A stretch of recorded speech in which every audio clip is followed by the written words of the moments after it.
Brilliant. Ethan, it's all... Thank you. Hello and welcome to another very special episode of the Conversation Cabinet. I'm Ethan Pearman. And I'm Josh Reams. And today we have a very important and arguably our most significant guest on this podcast, Neil Kenwick. How are you doing today? I'm not feeling very significant. I love it. Yeah, go on. Yeah. Yeah. Do you not get that a lot on podcasts? No, I mean, people say nice things. So nice sometimes. I think that we're kicking off on my obituary. But I to be introduced as significant is significant. Anyway, there you go. More than significant. Yeah. I mean, we've had a few backbenchers on, but never the leader of a party. No, nothing like this, certainly significant for us, at least. Maybe not for yourself. I'm sure you get this all the time. Anyway, well, I'm so backbench. I'm sitting outside, but yeah. Well, we've got a few questions for you, Neil. So let's kind of have a look at Labour at the moment. So, especially recently, they're becoming arguably less popular, I think it's fair to say, possibly due to cuts to welfare. Do you think Starmer's taking the right approach to these areas of policy? Well, the vital thing, of course, is to secure reform, but it's also essential to consider reform as a way of significantly making improvement in the operation and provision of the system, and not simply through the Treasury lens. And it's consequently vital to think in terms of getting an affordable system which really does assist people who are in genuine need, proved on the basis of face-to-face examination and motivated by determination, by objectivity, and not simply by the Treasury abacus. And the problem with the proposals as they've existed until late last night is that they were prompted by fiscal considerations, which of course are important, but dominated over the fundamental requirements of the provision of equitable and enabling welfare. So they've got nearer with the changes they've made under pressure from the backbenches, which is good, nearer to the twin objective of fiscal sustainability and effective change. But obviously they're going to have to do more than that, because we can't have a situation in which we are providing equitably for one generation of people with needs, and then bringing the curtain down and treating the next generation of people whose problems are only now emerging or being properly diagnosed in a different way. So it's going to have to be sustainable. I'm certain they can arrive at the right outcome, but they didn't kick it off very well. I think this is a case of maybe ill-advised management, and certainly not of deliberate effort to inflict injustice or to pursue an incompetent cause. So I think a very important lesson, will have been learned, but it's unfortunate that it had to be.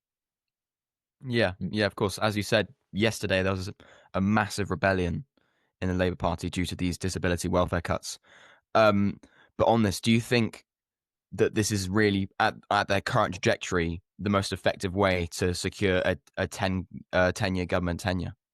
Well, it's not possible to determine that in the first year of a government. Yeah, of course. That's the first thing to understand. 10 years is in the land of castles in the air, if that isn't a confusion in terms, which of course it is. So what governments, certainly Labour governments, in my view, and of course this is having never been a minister in the government, but a close observer for, I don't know, about 60 odd years, what governments have got to have is a very deliberate sense of direction.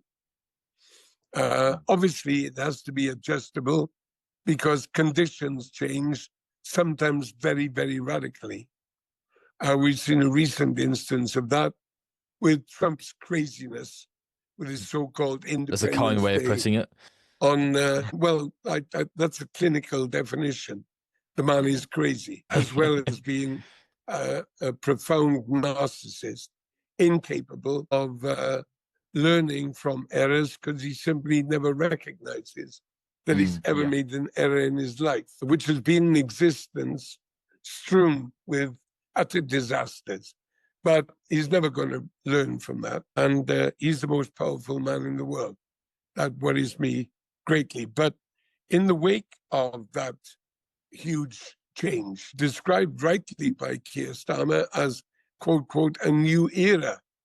And Rachel Reeves spoke of, quote, quote, the world changing before our eyes. I wish that full advantage had been taken of that absolutely real alteration in the conditions in which our government and others are operating. And there'd been a willingness rapidly to declare that the assumptions and arithmetic of last July, and indeed even of last October's budget, had been shredded, and that therefore changes in direction were going to have to be made. That didn't occur. I'm not amazed that it didn't occur, because it would have been very, very difficult, even for a government with a very large majority. But nevertheless, it's a pity that the radical change in conditions wasn't exploited. I think a crisis was wasted, and that's unfortunate. But there you go. So governments have got to have a sense of direction, but be reasonably adaptable and explain themselves all the time to the democratic public, because explanation, lucid and honest explanation, is, I think, at the core of democratic governance. Anyway, that's me sounding off. I'm not sure I answered your question, but I did offer you a point of view. No, you did offer us quite a few points, which I hope we can explore properly in full, each of them. But kind of on Trump, do you think Keir Starmer's, I don't know, do you think he's handling it the right way? How would you do differently? He's doing the only thing that he can, because he's dealing with someone of a kind of superhuman ego, and that is, it's not an unknown challenge for prime ministers or politicians generally. But when you have to deal with it, what is unprecedented is the fact he's having to deal with it when that superhuman ego is possessed by the most powerful man in the world. And that is a real challenge to Keir's capabilities. I think he's actually conducted this part of his premiership with brilliance. I don't think there's any doubt about that. Not least, of course, because since he's the kind of fellow who is very, very capable, very bright, but also inherently modest, it will be very difficult for him psychologically to have to cope with a polar opposite. I mean, if Keir is the Arctic, then Trump is in Antarctic outer space. So I think that Keir has shown a particular talent in dealing with this guy. Yeah. Yeah, I'd agree with you. I think in general, Keir's foreign policy has actually been relatively strong. I think it's one of his more significant areas of policy. Particularly difficult because we've isolated ourselves by leaving the European Union. Yeah, exactly. I mean, That makes his if position you even harder. imagine if Keir was sitting around that European Council table and able to influence the course of the European Union, how much strengthened they would be but how much better protected the United Kingdom would be in a world in which, just in the last 10 years, superpowers have developed. We've got China recognizably now for the superpower it was becoming 10 years ago, with strategic ambitions that they're developing through Latin America and Africa, as well as Asia. And we've got the worst rogue element, the criminal Putin, who is so full of risk that it's very difficult to undertake collective action effectively against him. Very difficult, because God knows what he's capable of. And then there's the USA, with the maniac in charge.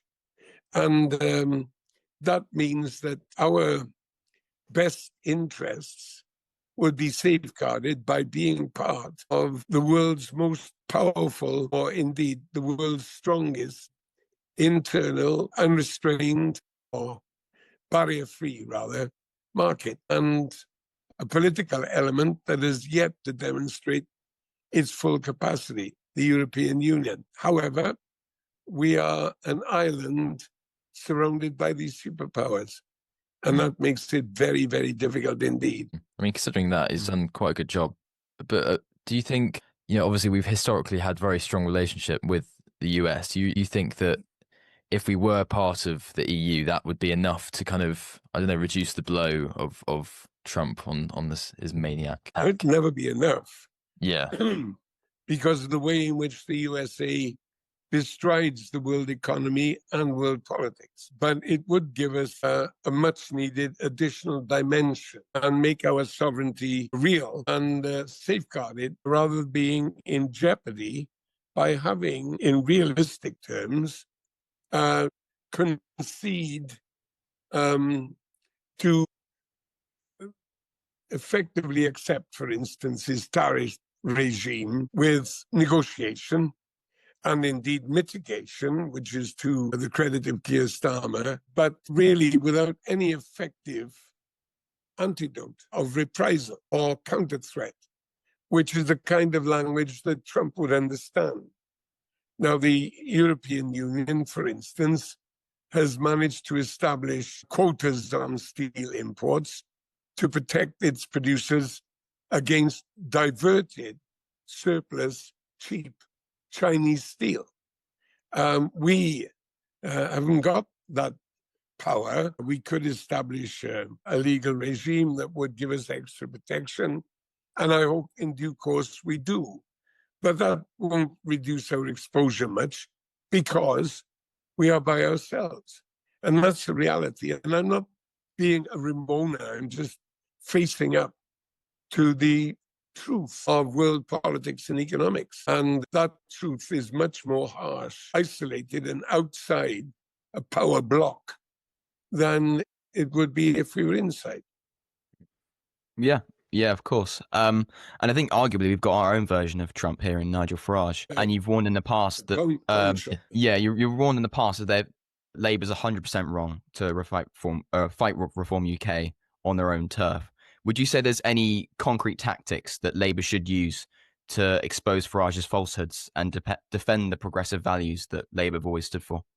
Yeah, well, fundamentally, I mean, given the fact that he will, like any populist would, claim that any favourable decisions or actions taken by the Labour government were due to his pressure. I mean, that's part of the course. That always happens in any case.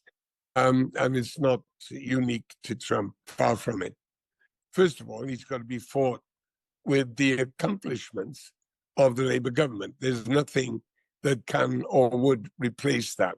However, in addition, it's crucially important to treat him like the paid politician that he is, not just for the Labour Party, but for other parties, and crucially for mainstream media, to stop treating Reform and Trump, Farage, Freudian slip, as a curiosity or some kind of authentic voice of the people, What he's voicing is resentment, which does exist, of course, and alienation, and offering people fantastical, simplistic responses to very, very complex challenges. I mean, I'll give you a perfect example. It was a couple of weeks ago, was it 2 weeks last Monday, when he went down to South Wales and said that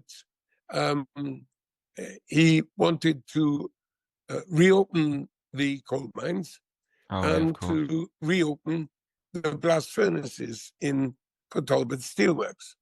Now, anybody who knows anything at all about coal mining or steel making, even at a distance, knows that neither of those are plausible. They might be desirable, but they're just not physically possible or economically reasonable by any means at all. Set aside all the environmental arguments and all the rest of it, it just can't be done. And then when challenged on it by one journalist, he said they were aspirations, and they would require a change of mindset. I mean, that's what the guy said. Now, when you've got someone who is gaining popularity, who is as utterly dishonest as that, and who's as glib as that is, that's the faults, the flaws, the weaknesses that have to be identified and exploited. He's got to be proved to be the charlatan that he is not the voice of the people. He is certainly not the representative of the common man, common woman. He is a professional politician who's having a whale of a time taking advantage of the current understandable unpopularity of establishment, as he would call it, politics. And that's what he is, snake oil salesman, and he should be exposed as such. Now, as I say, the best way to challenge him is with achievements. But the essential way to challenge him is by exposure. The use of his past statements, the use of policies which he's adopted and then says he's discarded, his association with Trump, his favorable view of Putin, all of those things should be piled up and then pushed on top of him. It's not being done with sufficient effectiveness. I mean, I agree with you, to be honest with you, but with all this in mind, why do you think that Keir Starmer 2 months ago in his Island of Strangers speech, was kind of mimicking the reform rhetoric? What do you think surrounding that? Yeah, well, without making any excuses for Keir, if you put that quotation into context, I know what Keir was trying to say. Sure. I have to say that whoever drafted that speech would be looking for a job now if he'd been anywhere near me, because that was not a Keir Starmer sentiment. But the words came out of his mouth, and he stuck with that.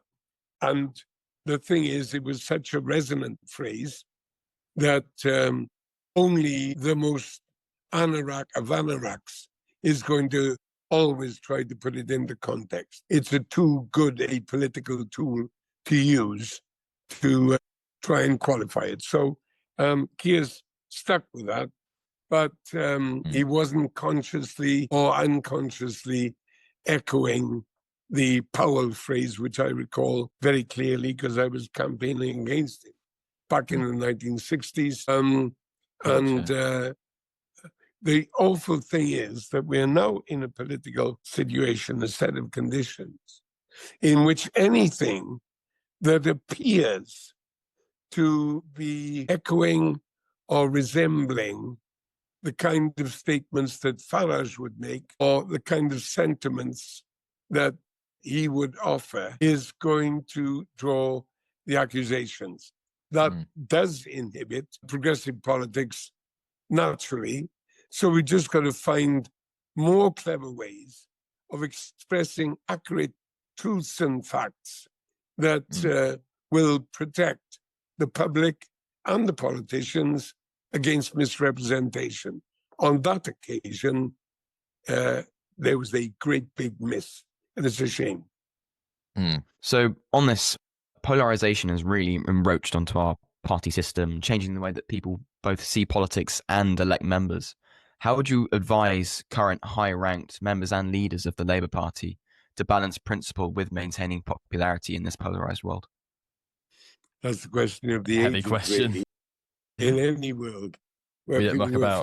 fight bows and arrows and drinking from pumps. Right. I think the fundamental requirement is a set of values, not a rigid doctrine. That's always a mistake, but a set of values that are capable of being applied in practical terms in realistic and often changing circumstances. And that's just basic.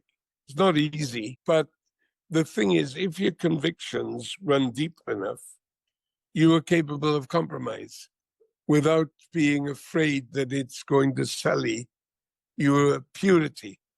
And compromise is necessary because progress in the real world for human beings comes gradually and by accumulation. There are no miracles on offer. And whilst there can be dramatic changes that really do alter things, the Berlin Wall, the release of Mandela, real massive scientific breakthroughs, advances in technology, cures for diseases, all those things, they are by definition rare. And so you have to make relatively small steps that, when you look back, sometimes over quite a short period, turn out to be quite massive strides. But you can do that if you've got a real set of realistic convictions, if you like, the right mixture of reality and idealism. Idealism is quite important because it provides the fuel, the endurance, which is crucial to effective government of your fellow human beings. I mean, you've had a damn cheek to ask them to vote for you in the first place, and you've got to repay them with your very best efforts. If you make it clear that that's what you're doing, sometimes you'll get credit even when people are in disagreement, because they recognize that in your shoes, they would have to do much the same thing, in much the same way, at much the same gradual pace. So, I mean, that's the reality. And I don't think that in any set of conditions, there's a replacement for it. Now, the problem is that under the pressure, which is often very close to emergency pressure, of running an operation, of managing things, and this doesn't just apply to governments, it applies to trade unions, businesses, football clubs, families, certainly communities. Under that pressure, it's not always easy to draw up a course and to find the compass. But you've got to do everything you can to attempt it, because if you don't sail by the tides, you will discover from the rocks. That much is manifest in the conduct of daily life. So it's not a question of matching up principle and priorities. It's a question of having the right set of values that gives you a broad and practical set of principles that are applicable in a way that you can look in the mirror the next morning, do it out of good conscience, even when you know it's not going to be possible. Or rather, when you know it's not going to be popular. I mean, naturally, because we're human beings, we much prefer to be popular than unpopular. But the ambition for permanent popularity has got to be discarded the moment you ask people to vote for you. And it doesn't matter what age you are. I was 19 when I asked people to vote for me first in the Students' Union. And I knew within days that the idea that things are going to go swimmingly was just fantasy. How did that result? I've known him for the last 70, how many years? No, 68, 67 years, yeah, which Wow. is quite a learning curve. Quite, Yeah. yeah. I mean, would you say Keir Starmer was equipped with, I don't know, that those guiding principles and yeah, so in a strong way when he was Yeah, elected? Oh yeah, there's no doubt about that. He's a man of strong conscience, there's no doubt. Partly from his background, but mainly because of the way in which he's developed politically and intellectually. So there's no doubt about Starmer's principles. I mean, it's why he was a very distinguished human rights lawyer when he could have been a very rich man if he'd gone to the criminal bar, or even more, if he'd been to the patents bar. So, I mean, this guy has been always motivated by his strong sense of justice, and that abides. That's very much there. Now, he's got a great strength, and possibly a bit of a weakness. His great strength that he is not really a politician. And that is a great strength because it enables him to not just assume the thoughts of other people, but to think like a normal person who isn't preoccupied by political requirements. But the trouble is, it's also a bit of a weakness because it means that he hasn't got the patience for process, and he hasn't got low cunning. That's not essential, but it is very handy. So, I mean, I applaud his strength in not being a professional, obsessive politician. There are too many of them, but it means that he doesn't always think about what is the political best chance. And although he has run very substantial organizations, he's never had to really undertake what I call hand-to-hand combat management of running things as if his life depended on it. So he can run things, he's got no difficulty with that at all, as he's proved repeatedly, including with the Labour Party.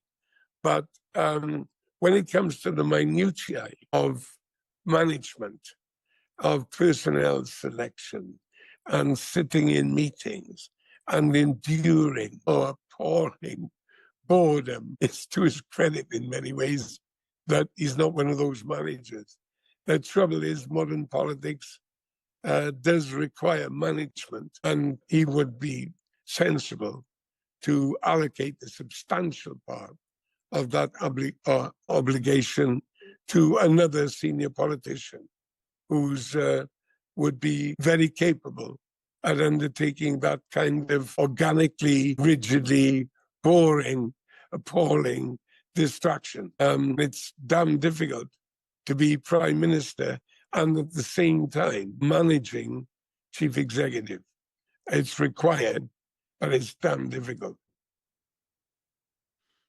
A little bit on your experience. I just really love to know personally, what was it like in the House of Commons having PMQs and debates, and comparing that to what you see now? I think for generational reasons, it was a very, very different time. I mean, when I went to the House of Commons first, there were war veterans in large numbers still in their prime. I mean, they included people like Ted Heath and Francis Pym and Dennis Healy and Tony Crosland, all guys with very distinguished records as fighters. And there they were on the front bench slugging it out.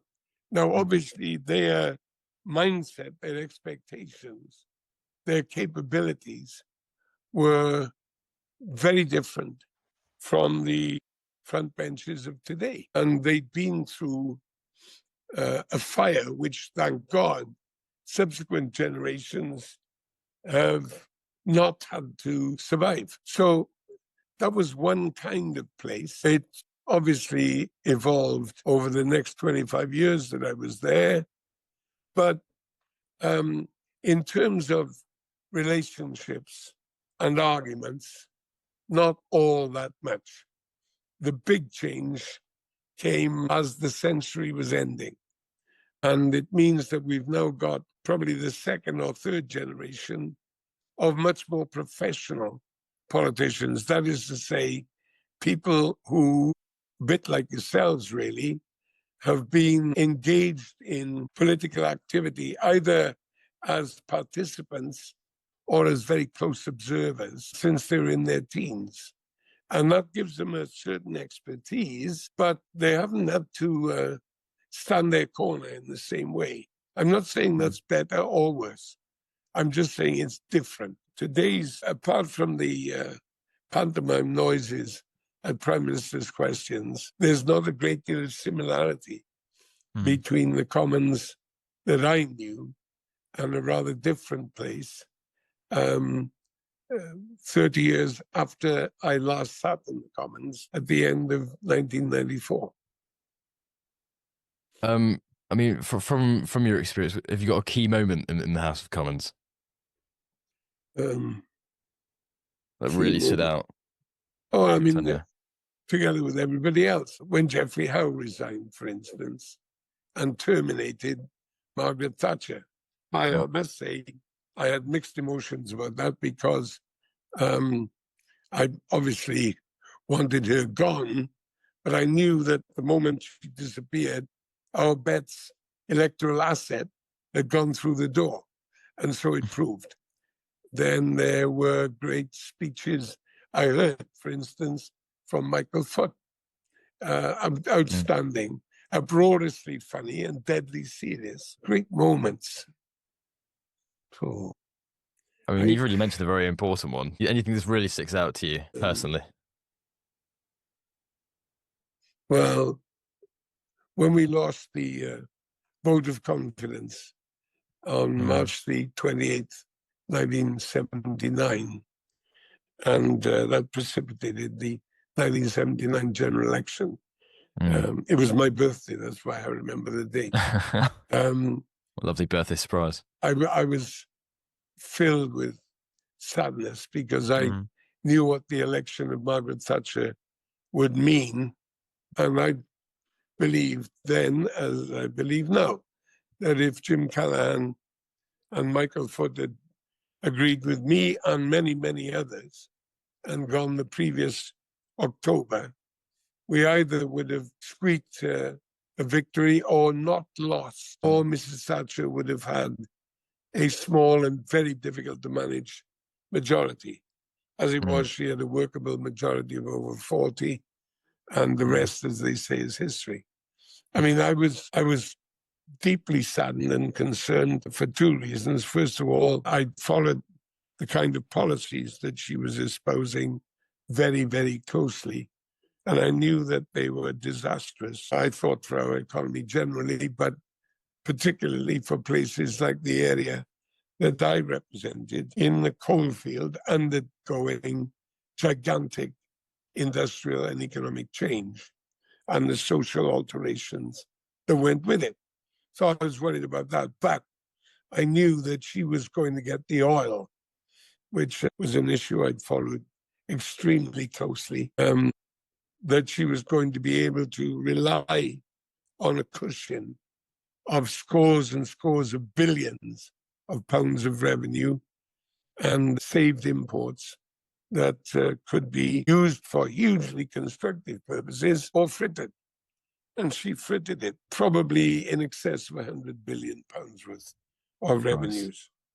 Nothing, not a single brick on a hospital wall, on a new ward, or a classroom, or a cure to show for it. While you were in opposition against Thatcher, what was your kind of main aim in like PMQs to try and really get across the fact that what she was doing was really hurting the UK rather than benefiting it?